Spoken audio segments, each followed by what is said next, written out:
Low profile keyboards are a great option, but they usually come with trade-offs. It's not that they look bad, but most of the time they're built poorly and they don't sound great. This keyboard is a little bit different. If you've generally been waiting for a low profile keyboard that stands out in the sea of low profile keyboards that look the same, you want good build quality, you want a good sounding low profile keyboard, let me show you the keyboard I've been waiting 9 months to get my hands on. Now, if you don't think that it's a good sounding keyboard or don't think the quality is there, let me know in the comments what low profile keyboard you think sounds better and I'll take a look at it. Now, by the end of the video, you'll know all the specs, all the details, you'll hear a couple sound comparisons, so you can make the right decision if you want to buy this keyboard or not. This is the Zen75, the first ever low profile keyboard with ceramic keycaps. The colorway is called Crazed, and I got it in white as well as this really vibrant baby blue color. You can pick up any color from the website in high or low profile keycaps depending on your preferences and what kind of keyboard you want to build. Let's start with the unboxing. I reviewed a bunch of keyboards and the Zen75 has the best box and packaging so far.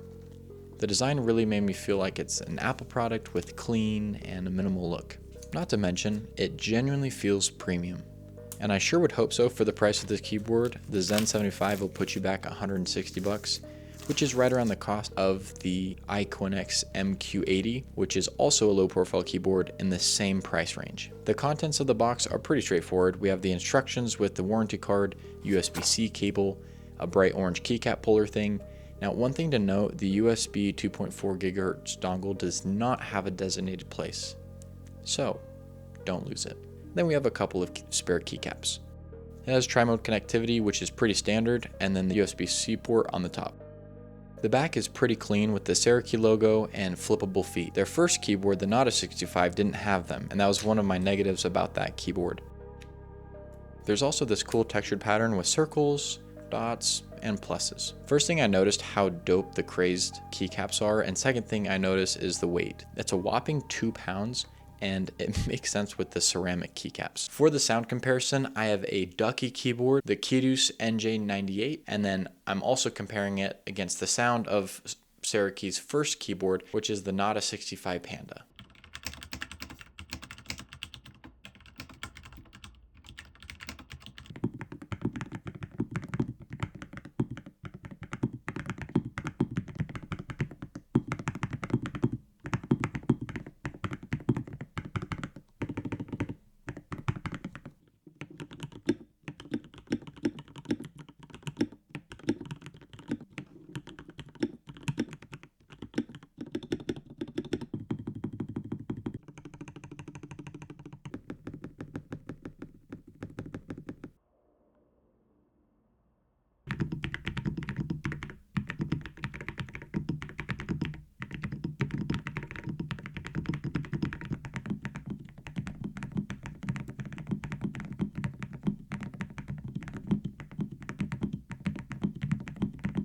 The fact that the Zen75 sounds as good, if not better than the Zen65 Panda, blows my mind.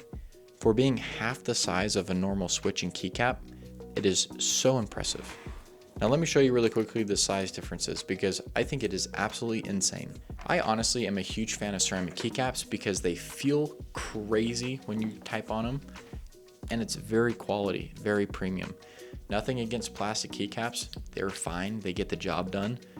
But I think it just elevates the typing experience. Now, these keycaps, they're not for everybody, but from a unique point of view, it stands out in the sea of keyboards that pretty much all look the same. If you want a low profile keyboard for portability, this probably wouldn't be the best option because it is over 2 pounds. It also has a 3600 milliamp battery and they claim 200 hours of usage with the RGB off. The Zen75 is built with 2 materials, an aluminum top case and a transparent PC case. It's also gasket mounted, paired with a bunch of layers of foam. It is also hot swappable, so if you don't like the switch, you can change it. Speaking of the switch, it's the Firefly Kale low profile switch with 40 grams of evacuation force. The RGB is very vivid, and as you can see, it has a lot of modes, and it is VIA compatible. However, I do want to mention that there is some issue right now between the keyboard and the software that is being worked on as we speak. Now, the last spec is that it is Mac and PC compatible, which makes it super easy to switch between if you run a hybrid setup.